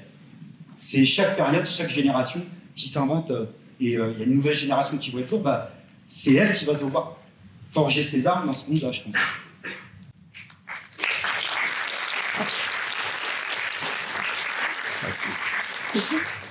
Il nous reste une petite, il vous reste moins de 10 minutes pour qu'on puisse laisser le public poser ses questions sur le deuxième point qui rejoint à peu près, vraiment exact. Merci pour cette transition facile, qui rejoint du coup le dernier point que j'aimerais aborder. Donc, comme tu viens plus ou moins de le dire, les organisations militantes, elles sont pas du tout imperméables au monde dans lequel elles évoluent. Elles en sont une conséquence directe et donc elles sont pas exemptées de reproduire les logiques de domination qu'elles dénoncent. Et c'est notamment le cas pour les partis politiques qui regroupent des personnes qui ont parfois des intérêts différents et c'est tout un enjeu de devoir faire travailler, ensemble les jeunes militants blancs, marxistes, et des personnes qui vont être queer, des personnes qui vont être issues de minorités religieuses, etc. Du coup, ma question c'était, à nouveau, c'est vrai que je vous pose des questions, je ne sais pas, je ne vous demande pas des réponses figées et académiques, c'est juste pour qu'on en discute. Mais comment, selon vous, on pourrait limiter le plus possible les rapports de domination au sein de nos propres organisations?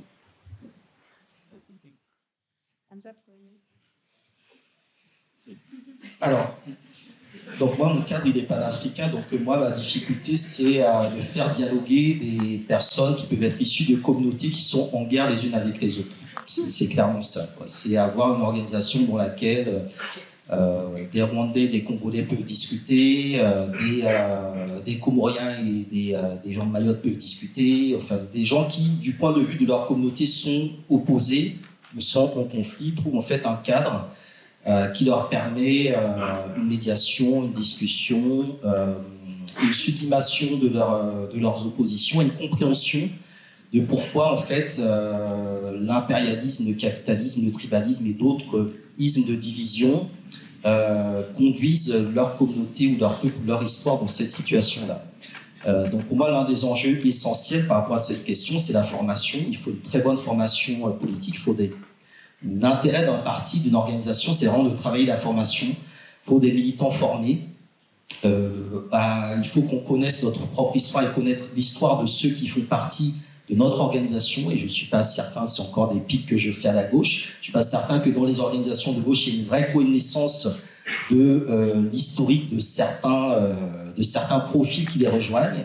Donc ça, c'est un élément, je pense, important.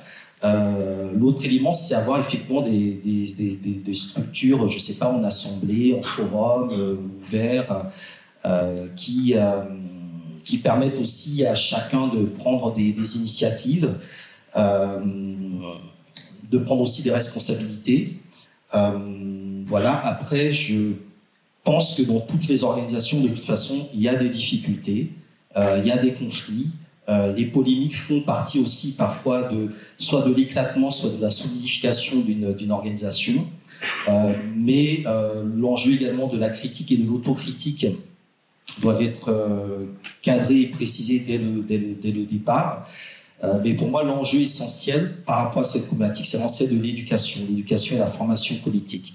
On a besoin de militants formés. Alors, ça ne veut pas dire formatés ou disciplinés dans le dogme, etc., mais qui trouvent en fait dans l'organisation un moyen de transformation d'eux-mêmes, de développement de leur potentiel, de leur capacité. Voilà, pour moi, il y a vraiment un enjeu de produire de l'humain de qualité et de faire en sorte que cette production-là soit de nature à non pas apaiser des conflits, mais rendre le conflit productif et constructif. Parce qu'il y a toujours du conflit, il y a toujours il y a toujours des clans, il y a toujours des divisions. C'est multiscalaire une organisation quelle qu'elle soit, et donc il faut faire en sorte que cette multiscalarité ne soit pas une bombe à retardement. Et après, il faut bien comprendre aussi que chacun est dans un environnement social, familial, concret, matériel particulier, et qu'il est important de ne pas idéaliser le militantisme. Le militant, personne n'est parfait. Donc ça aussi, je pense que c'est un élément important de bien comprendre que les erreurs font partie de la formation. Et aussi avoir dans le cadre des organisations des instances qui permettent aussi de régler de manière démocratique et juste un certain nombre d'excès.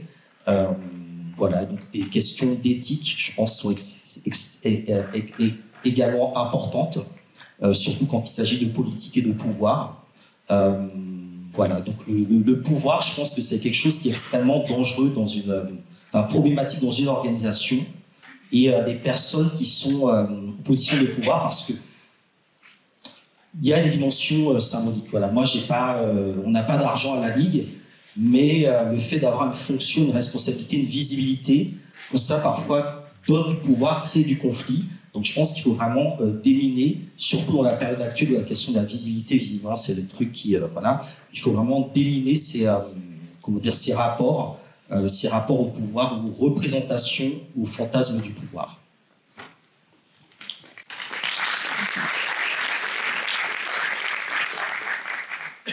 Je vais essayer d'être un peu plus concis parce qu'on n'a pas beaucoup de temps, mais globalement, moi je crois en la capacité du groupe, notamment quand il est dirigé vers un objectif commun, unitaire, de s'entraider dans la compréhension de ces problématiques de domination-là.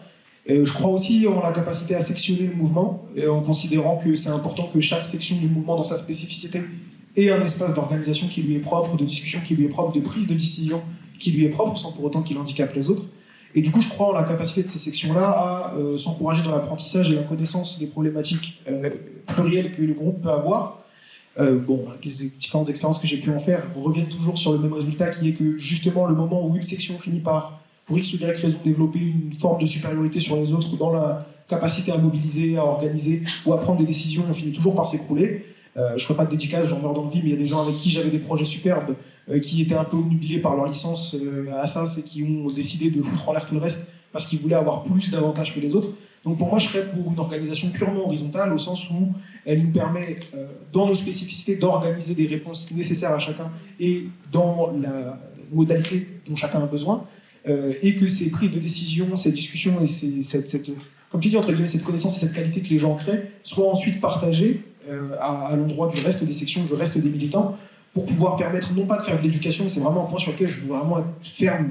Je pense qu'il faut vraiment sortir de ce besoin de faire de l'éducation, parce que c'est une charge que vous vous mettez dans toutes vos spécificités, de devoir éduquer les gens sur ce que vous êtes, aussi bien en tant que personne, que vous soyez racisé, en tant que femme, en tant que personne, en tant que minorité de genre, plein de situations dans lesquelles vous allez vouloir, non pas vouloir, vous allez être forcé par des gens qui ne vous comprennent pas à vous expliquer, vous justifier, et à passer plus de temps à dire vous êtes là parce que, plutôt qu'à dire ce que vous voulez faire en étant là. Donc pas être dans l'éducation sur ce que vous êtes, mais plutôt dans la collectivisation d'idées, de concepts qui peuvent permettre d'élever le groupe dans son ensemble au travers de vos spécificités et des connaissances que vous êtes capable de produire.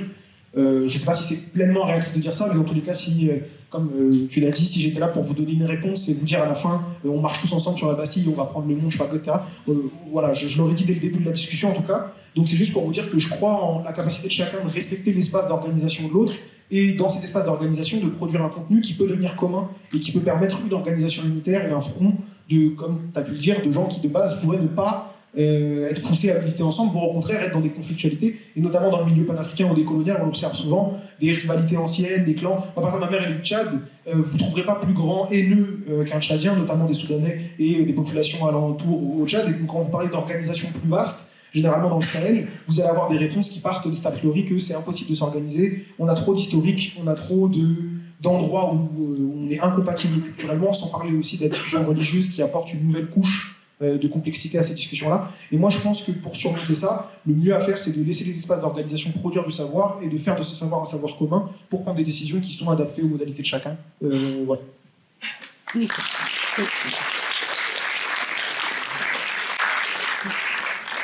Toi, tu peux te poser des quoi ça Mais je disais que j'étais d'accord avec lui, donc je suis d'accord avec ces démarches-là. Après, c'est la discussion qui commence, c'est comment tu fais pour que... Moi, le fonctionnement entièrement horizontal, pour le coup, j'y crois pas, mais c'est le début de la discussion, c'est comment on fait pour qu'un maximum de discussions qui sont prises de cette manière-là puissent être coordonnées à l'échelle supérieure. Et ça, pour le coup, c'est un dilemme. Et ça rejoint le type de projet de société qu'on ne devrait pas défendre, c'est parce qu'on ne pourra pas, même demain, dans une société qu'on arrive à changer, que ce soit sur des questions d'exploitation, d'oppression, tout décider localement. Donc, c'est comment tu fais pour envoyer des mandataires, les contrôler. Et là, il y a 10 000 contradictions objectives. Mais moi, je suis d'accord pour prendre la problématique comme ça, voilà, et par la pratique. Donc, j'ai rien d'autre à ajouter. Voilà. Je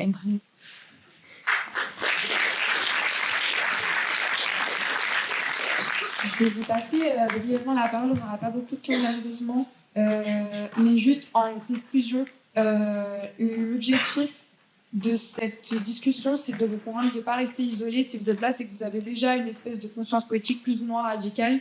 En tout cas, vous ne vous sentez pas illégitime de militer, même si vous débutez dans votre politisation. C'est censé être un processus collectif. C'est pas parce que vous avez énormément de... Enfin, c'est pas une question de diplôme, c'est pas une question d'avoir lu 1000 livres, d'avoir lu 3 fois le Capital. Vous pouvez très bien militer, être un excellent militant en ayant un peu de bagage théorique, même si les bagages théoriques restent importants. Et en tout cas, vous pouvez l'acquérir au fur et à mesure du temps.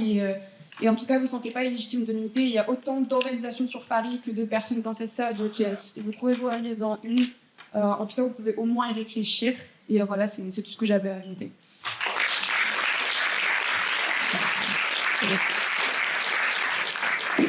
C'est une question.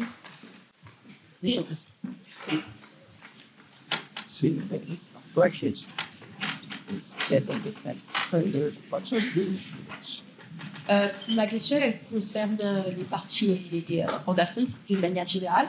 Et je sais que lors des colonisations, les pays ont hérité des modèles de structuration politique de leur métropole.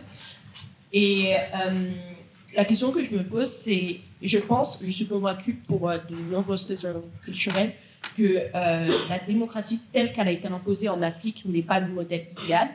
Et du coup, je me demande si dans la ligue panafricaniste et dans d'autres cercles intellectuels que je ne fréquente pas, il y a d'autres moyens d'organisation qui sont réfléchis pour l'Afrique par les Africains, autre que la démocratie telle qu'elle a été imposée par les Occidentaux en Afrique actuellement et qui ne fonctionne pas. Très rapidement, moi personnellement, je crois dans un modèle plutôt parlementaire. Voilà, je pense que c'est vraiment ce modèle-là qui doit fonctionner, qui est beaucoup plus en phase avec la vie politique en tant que telle, avec les différentes tendances. Il y a des pays qui ont des modèles intéressants. Le Botswana, ils ont leurs 2 chambres. La chambre qui a des députés issus de partis politiques, qui est la chambre classique, et une autre chambre qui contrôle la chambre des députés, dans laquelle justement personne ne doit faire partie d'un parti politique. Donc, vous avez en fait une assemblée nationale avec des députés issus des partis politiques qui sont élus de manière un peu classique comme ici. Et de l'autre côté, vous avez un Sénat dans lequel en fait personne ne doit être dans un parti politique.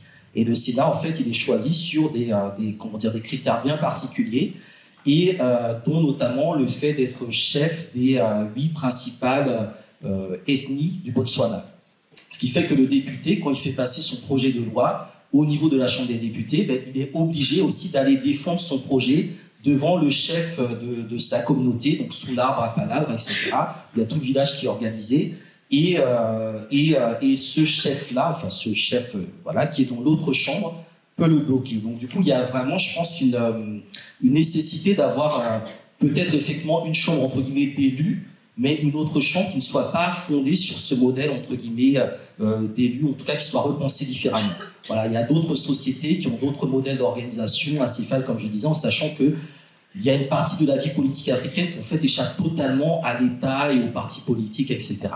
Donc il y a énormément de modèles qui peuvent être pensés. Si on regarde notamment au niveau des sociétés du delta du Niger, les sociétés Igbo, il y a vraiment des cadres politiques locaux qui peuvent être pensés à une échelle plus large. Mais ça nécessite une décolonisation fondamentale du système politique africain, qui est effectivement un copier-coller. Alors dans le cas des anciens pays français, c'est vraiment le modèle copier-coller de la France-Afrique, 5e République, laïcité, tout ça, enfin tous les trucs que même les Français ne comprennent pas, on l'a collé en Afrique et personne ne comprend. Donc il y a vraiment un enjeu fondamental de décoloniser radicalement la politique en Afrique. Après, sur la démocratie, je suis un peu plus réservé dans le sens où avant les indépendances et avant la colonisation, il y avait d'autres formes d'organisation. Mais l'enjeu, c'est pas de revenir à la nostalgie, c'est vraiment de trouver des modalités efficaces qui permettent de repenser le pouvoir et de le rapprocher, je dirais, des populations. Voilà.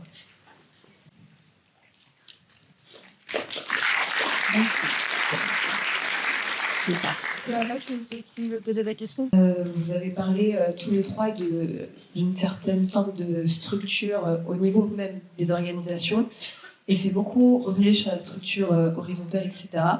Sauf que personnellement, j'ai pas l'impression que c'est la direction que la gauche radicale ait prise, je trouve que la gauche radicale est de plus en plus élitiste et même méprisante parfois envers les militants qui sont pas forcément dans la théorie, etc. Et est-ce qu'il y a vraiment une possibilité pour une perspective révolutionnaire avec une structure à l'horizontale, en sachant qu'on a eu les gilets jaunes. Les gilets jaunes, c'était à l'horizontale, ils n'étaient pas forcément organisés, etc. Il n'y avait pas de chef, en tout cas, il n'y avait pas de hiérarchie, ça en fait. Et ça n'a pas forcément abouti. Lorsqu'il y a eu ensuite les révolutions pour révolutions entre guillemets, ça n'a pas non plus abouti parce qu'il n'y avait pas de structure. Donc, est-ce qu'on peut vraiment se passer d'une structure ? Vous avez parlé de la révolution haïtienne. La révolution haïtienne, elle était hiérarchisée. Il y avait une structure aussi, une forme de structure. Donc, est-ce qu'on peut vraiment se passer de la structure et est-ce que penser la structure horizontale, c'est juste pas s'enfermer dans une forme d'utopie qui n'existera jamais? Moi, je vais essayer de faire concis parce que je pense qu'ils auront beaucoup à dire et j'ai pas envie de bouffer ce temps-là. Juste, déjà, c'est une structure, hein, du coup, la structure horizontale, sans aucune méchanceté, mais je sais que c'est souvent caricaturé. On considère qu'il y a une structure et le reste, dans les alternativités qu'on peut y trouver. Oui, justement, mais justement, le truc, c'est de ne pas considérer que vouloir des structures horizontales, c'est ne plus vouloir de structure.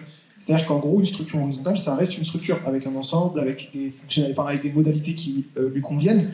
Et je trouve qu'il y a ce truc de toujours vouloir revenir à un sentiment. Là, c'est même pas pour jouer le vieil anard, parce que c'est pas le sujet, mais en mode, il y a toujours ce besoin, entre guillemets, de revenir à une sécurité dans la hiérarchie, parce qu'on considère qu'elle est beaucoup plus directive, et que du coup, dans la hiérarchie, on a plus de chances de pouvoir aboutir à un objectif, parce que les modèles qui ont fonctionné sont hiérarchiques. La problématique, elle n'est pas là, elle est d'observer qu'aujourd'hui, ces modèles hiérarchiques qui ont pu fonctionner, comme tu as pu citer par exemple le modèle haïtien, ou même d'autres modèles, par exemple si on prend le modèle cubain, etc., des modèles de révolution où il y avait une hiérarchie affirmée, ces modèles-là sont dans des spécificités, des modalités précises qu'on ne peut pas transposer pas n'importe comment, mais qu'on ne peut pas transposer à nos modalités à nous actuellement. Et donc c'est plutôt une question d'utiliser le modèle horizontal pour pouvoir répondre à des nécessités qui sont les nôtres dans notre contexte actuel. Et je ne pense pas qu'on puisse décontextualiser ça sous le cadre de l'idéologie. Et je ne pense pas non plus d'ailleurs qu'on doit s'enfermer dans cette discussion de savoir si c'est utopique d'avoir des projets différents. Parce que justement, c'est là où on finit par se décrédibiliser en se disant bon voilà, j'ai un projet, mais il est utopique et donc il est voué à être un projet. Mais non, je pense qu'on peut, et comme j'ai dit tout à l'heure, non pas juste construire, mais rejoindre pour les plateformes qui existaient déjà, ou en tout cas induire nos collègues, nos camarades, etc. au quotidien à s'engager à construire ces plateformes-là et à construire ces modèles-là. Bien sûr, c'est du travail, et le problème, c'est qu'en plus du travail, c'est du travail qui est très peu gratifiant parce que ça va échouer, ça va demander beaucoup de taf, ça va créer des embrouilles, ça va être plus long, ça va être compliqué. Malheureusement, la vie de militant, en vrai, je ne vous mens pas, elle n'est jamais fun. Moi, je sais qu'il y a des moments d'exaltation, comme tu as dit, mais franchement, le ratio, il est pas dingue. Donc voilà, et je pense qu'il ne faut pas s'enfermer dans ce sentiment de délégitimation, de dire voilà, je suis dans l'utopie, ça ne marchera jamais, et les modèles qui marchent, c'est ce qu'il y a de mieux. Je pense qu'on ne doit pas reproduire ces modèles-là. Et d'ailleurs, il y a des modèles d'horizontalité partielle qui ont fonctionné chez les Kurdes, par exemple, avec tout le respect que j'ai pour les révolutionnaires kurdes. Alors, l'horizontalité n'était pas garantie, hein, il y a eu des figures, il y a eu des partis, mais par contre, il y avait dans l'organisation de l'action collective une forme d'horizontalité entre les camarades et entre les militants qui est importante. Et aujourd'hui, cette horizontalité-là, elle a pu motiver d'autres mouvements. Elle a pu trouver de l'écho, même chez d'autres militants dans d'autres régions du monde. Et il ne faut pas oublier un truc, c'est que c'est rarement nos utopies qui tuent nos projets. C'est l'opposition qui tue nos projets. C'est pas notre horizontalité qui va tuer le projet horizontal, c'est le fait que notre horizontalité, elle va être investie par des gens qui ont des projets différents, elle va être gangrénée par un système autour qui va nous pousser à déléguer des chefs, à envoyer des porte-paroles, à créer des stars de ces mouvements-là. Et donc c'est de ça qu'on va s'inquiéter, c'est de pouvoir, avec les camarades qu'on a autour de nous, construire un système qui est résistant, et plutôt que et c'est rare que je le dise, parce que je suis pas du tout dans le faut pas diviser la gauche s'il faut diviser la gauche, mais en mode, plutôt que de juste se tirer les balles dans les pieds en disant non mais c'est pas possible, on doit se demander pourquoi est-ce que c'est pas possible, et arrêter de se dire que ça vient de nous. Fondamentalement, je pense pas que ça vient de nous, et je pense que beaucoup dans cette salle, vous seriez, je pense, majoritairement même, dans l'idée de dire que vous aimeriez avoir des camarades avec qui vous êtes à égalité, ou vous êtes dans un mouvement dans lequel vous n'avez pas besoin d'être dirigé, vous n'avez pas besoin d'être commandé par un patron du parti, vous n'avez pas besoin d'être commandé par des gens qui sont au-dessus de vous hiérarchiquement, mais vous allez être contraint, et c'est ces contraintes-là qu'il faut observer, à le faire. Et c'est ces contraintes-là qu'il faut combattre et dont il faut se débarrasser pour pouvoir réussir à s'organiser comme ça. Moi,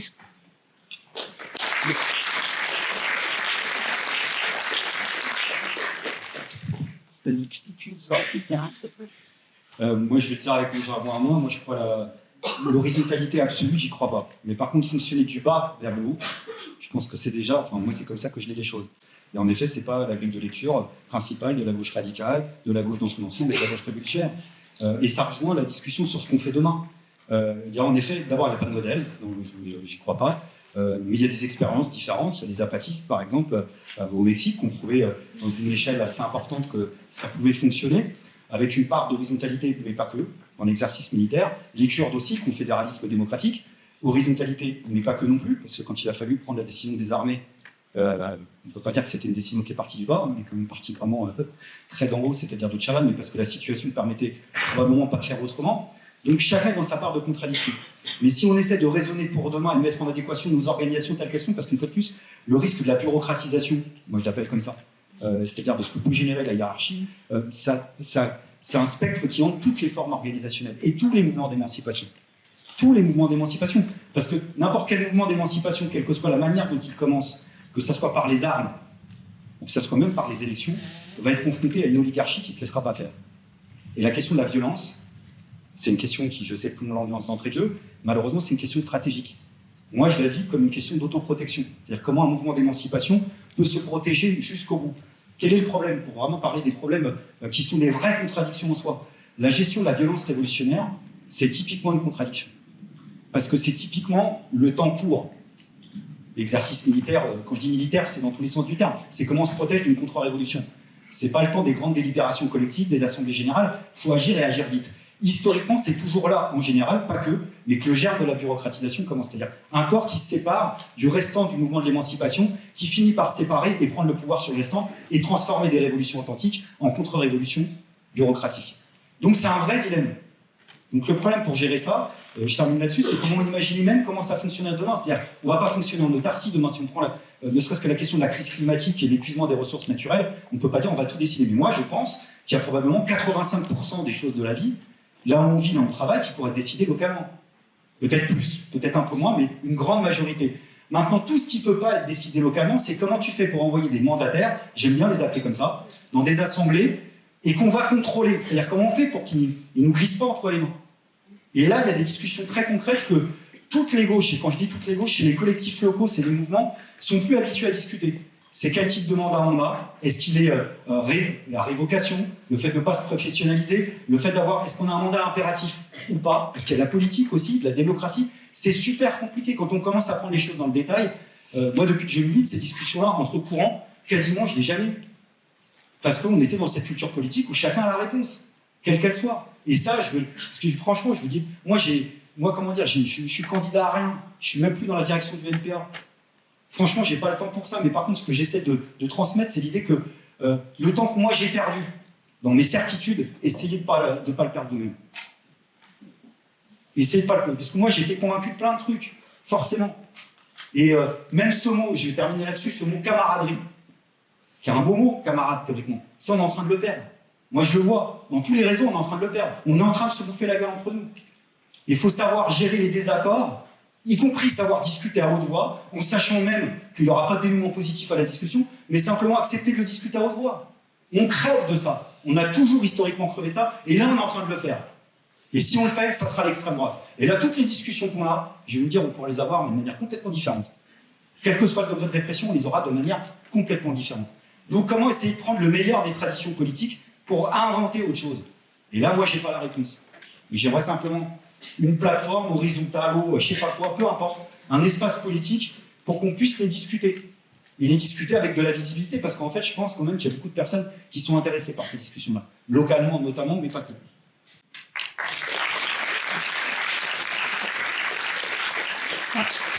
Très rapidement sur la révolution haïtienne, c'est quelque chose qui n'avait jamais eu lieu dans l'histoire, qui était inimaginable. Donc ce qu'ils ont fait à l'époque, c'était vraiment un coup de maître qui n'a jamais été répliqué par la suite. Et je pense que ce qui en ressort de cette révolution, c'est peut-être la dimension des hiérarchies subversives, parce qu'effectivement, on parle quand même de la seule révolte menée par des esclaves dans l'histoire de l'humanité qui a donné naissance à un État contemporain, qui est la République d'Haïti. Ça n'a jamais eu lieu par la suite, et c'est ce moment-là qui a fait basculer beaucoup de choses par ailleurs, puisque la révolution haïtienne a été justement ce point d'exil pour d'autres révolutionnaires, Simon Bolivar et d'autres, qui ont ensuite libéré d'autres territoires. Donc l'idée vraiment qu'il faut un feu et des foyers révolutionnaires, qu'il faut qu'il y ait effectivement des peuples qui se sacrifient d'une certaine manière, c'est quelque chose d'essentiel à avoir à l'esprit. Donc cette idée également de sacrifice des peuples, il faut évidemment revenir au concept d'Amilcar Cabral sur le suicide de classe, quand il expliquait qu'il est important que ceux qui sont les privilégiés, une certaine élite, etc., comprennent qu'ils doivent renoncer à leurs privilèges pour se solidariser avec les masses, avec le peuple en lutte, et qu'ils ont plus à gagner dans ce contexte-là qu'en restant dans leur milieu social. Quelque part, c'est ce que Toussaint Louverture a fait, puisque lui était affranchi, il n'était pas parmi les esclaves, etc. Mais on le voit bien quand il élabore sa constitution, il est confronté à ces difficultés de que faire avec ce système économique, que faire avec la question du capitalisme. Donc on en revient toujours à cette question du capitalisme, de l'économie, et dans le contexte précisément haïtien aussi de la suprématie blanche. Parce que le cas de Haïti, c'est la première défaite et la plus retentissante défaite de la suprématie blanche. Et ça n'a jamais été pardonné par la suite, et ça va structurer une grande partie des relations internationales et de ce qu'on verra par la suite au 19e, 20e siècle et qu'on tournait aujourd'hui dans pas mal d'endroits.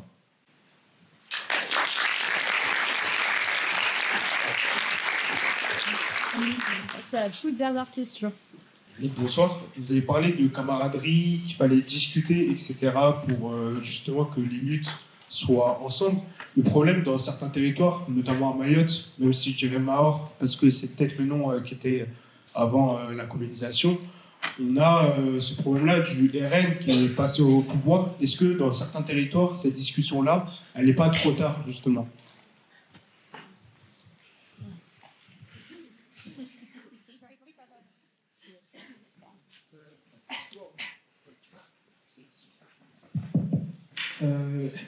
C'est sombre un peu l'ambiance de la question, mais j'ai pas envie de fantasmer la résistance parce que je suis super triste que le RN soit aussi populaire à mort, c'est très très triste. Mais d'un autre côté, je vais reprendre Che Guevara, comme ça j'ai pas mis le béret pour rien. Quand il y a des internationalistes qui ont envoyé des lettres à Cuba pour lui demander s'ils devaient venir à Cuba pour intervenir en leur nom ou avec eux, en tout cas, ce qu'il a répondu, c'est que le meilleur endroit pour combattre la bête, c'est en son sein, en son ventre.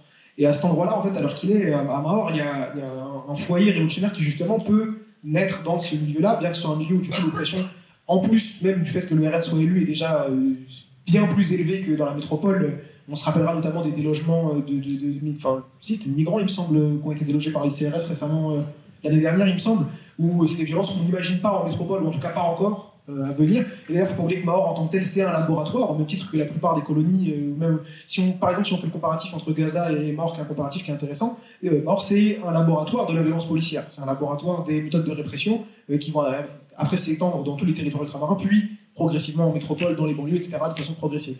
Et donc, ce qu'on peut se dire, c'est que Mahor peut être l'avant-poste de cette résistance-là, de cette organisation-là, et de ces espaces-là, et d'ailleurs des espaces intellectuels à Mahor, de jeunes Mahorais qui sont en train de discuter des modèles de résistance, mais aussi des modèles d'organisation pour la suite, existent. J'en reviens à ce que je disais juste avant, à la question juste avant, c'est de ne pas s'attarder sur est-ce que leur projet à eux a du sens, est-ce qu'il peut fonctionner, parce que je pense qu'il y a des militants à Mahor qui sont parfaitement capables, alors qu'il est de s'organiser, c'est de se demander ce qui les empêche, alors qu'il est activement de fonctionner, et c'est l'oppression étatique exercée à Mahor, de plus que l'oppression coloniale qu'on puisse retrouver dans certaines familles de bourgeois mahorais qui sont favorables au RN parce que fondamentalement leur projet politique leur permet de rester des bourgeois.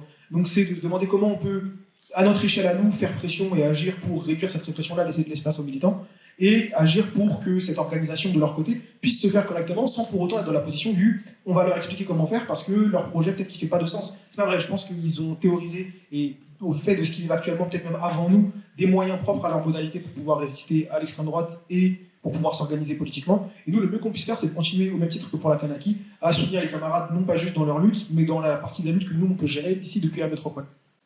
Yes.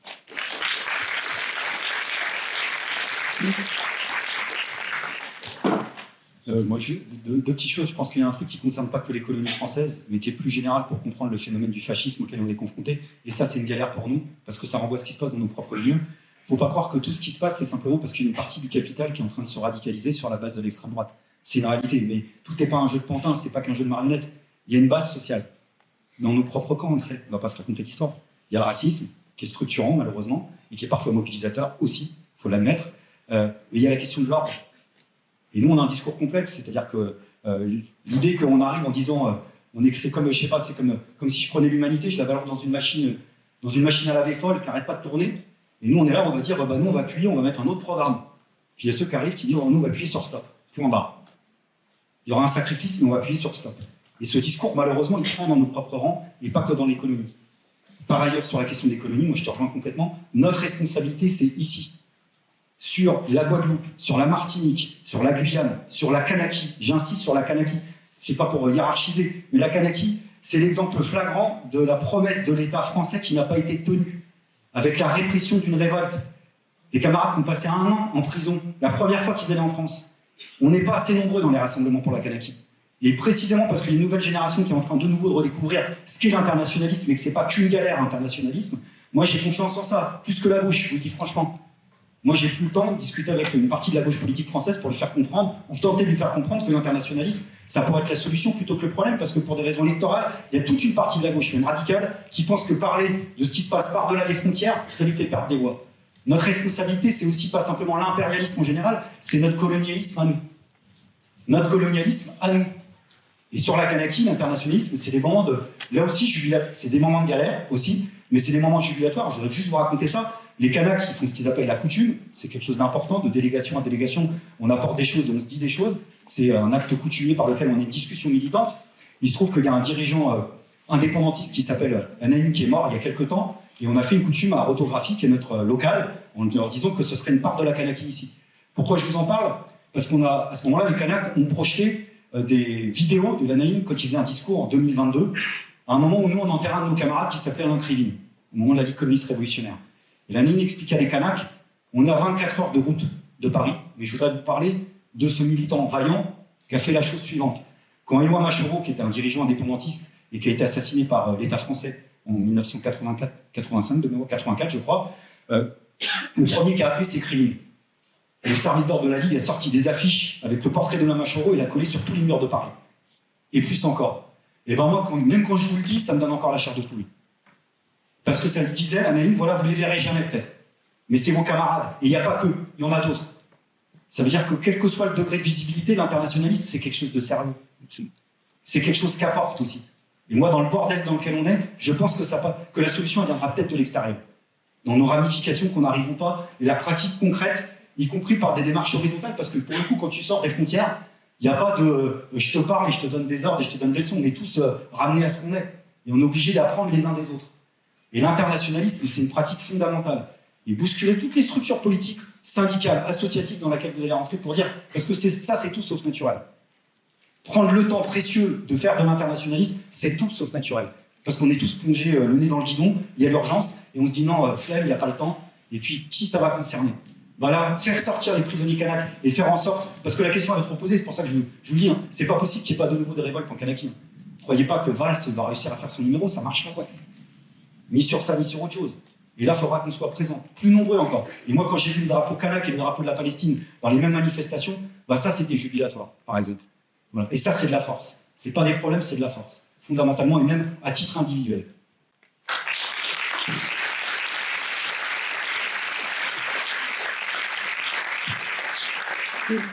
L'idée de la notion de camaraderie, elle va avec la solidarité, la concordance des peuples. Et je pense que c'est effectivement très important de s'inscrire dans des traditions de résistance collective. À titre personnel, j'ai été formé par des militants qui ont combattu le régime d'apartheid sud-africain, qui ont remporté une victoire. Donc être formé par des générations précédentes qui ont remporté une victoire contre l'un des pires régimes du XXe siècle, c'est également formateur. Donc je pense qu'il faut vraiment savourer les petites victoires, les petits succès, et ne pas non plus crier victoire trop tôt, comme le disait Cabral.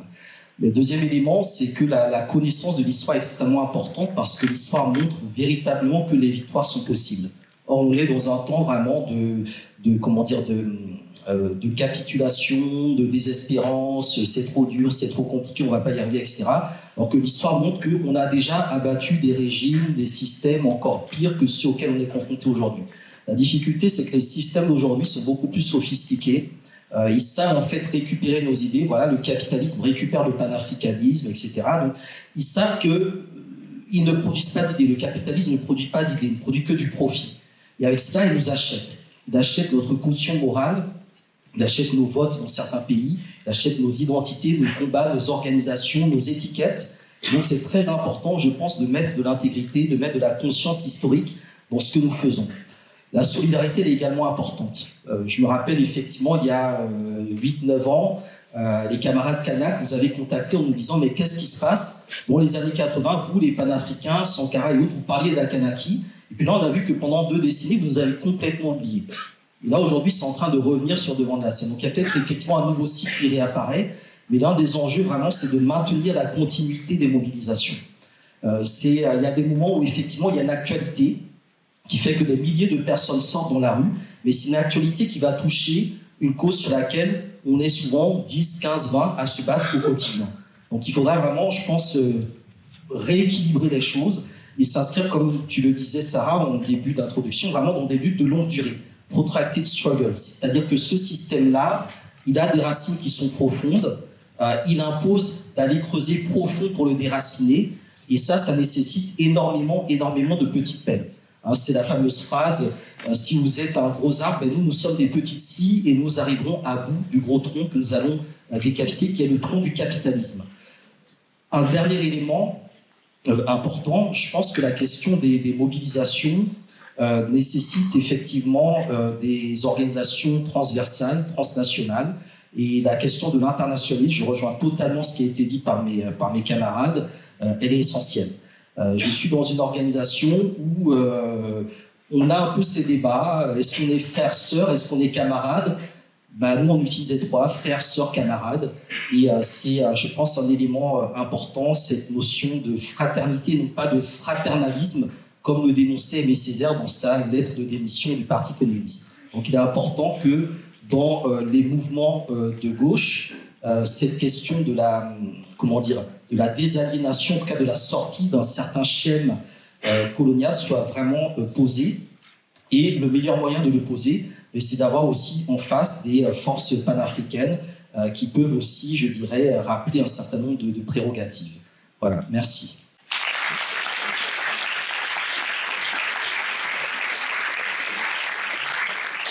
Merci beaucoup d'avoir été là.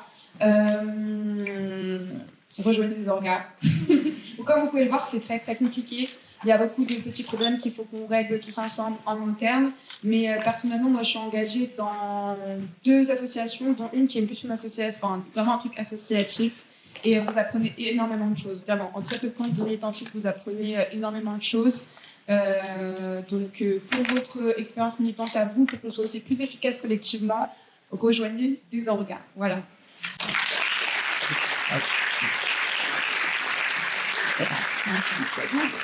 Je prends juste 2 secondes de votre temps parce qu'avec ce qui se passe en direct alors qu'il est en Palestine, on est obligé d'en parler, je pense.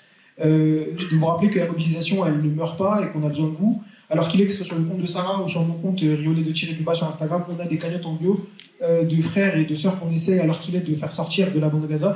On aurait besoin de vous. Je sais qu'on vous en demande, vous avez déjà payé pour les entrées de la conférence, mais on vous demande de le mieux que vous puissiez faire, à savoir au moins de les relayer ou de partager ou de donner ce que vous pouvez sur ces cagnottes-là. Parce qu'on a déjà réussi récemment à faire sortir un frère grâce à un travail collectif d'influenceurs qu'on a chopé par la nuque, à qui on n'a pas laissé le choix. Et d'ailleurs, il faut continuer à faire ça. Même avec vos politiciens locaux, hein, c'est des choses, ces gens-là, c'est vos choses, hein, vos choses publiques, ils font de la politique pour vous. Ils ont un salaire et tout, et ils vont travailler, c'est pourquoi vous les payez. C'est-à-dire qu'il faut les attraper par la nuque et leur dire, voilà, on a besoin de vous, on a besoin d'une salle, on a besoin de tracter. Et donc voilà, c'est pareil. Donc, je vous demanderai juste de vous mobiliser si possible sur ces cagnottes-là, parce que je sais que ça peut nous paraître à nous être que des vidéos ou du temps qui passe, mais 2 ans dans un génocide, à passer de ville en ville, sans tente, sans eau, avec des enfants, avec une famille, avec des personnes âgées, d'avoir des tentes trouées qu'on doit remplacer. Juste pour vous donner un chiffre, alors qu'il est, dans Gaza, vous avez une tente pour 4 personnes, ça coûte $2000. Ça coûte $2000. Une tente pour 4 personnes rudimentaire avec rien dedans, ça coûte $2000. Donc on imagine souvent que ces cagnottes-là ne servent à rien, mais parfois faire rentrer $15 000, ça peut paraître énorme, mais ça leur permet juste de survivre quelques temps, d'avoir de la nourriture, d'avoir un endroit où dormir. Donc voilà, je voulais juste vous dire ça me paraissait important. Voilà. Alors, il y a la manif samedi. Il y a une manif samedi, mais j'ai pas l'endroit. Mais ça sera donné sur le compte d'Urgence Palestine, donc n'hésitez pas si vous voulez être là, ça serait important.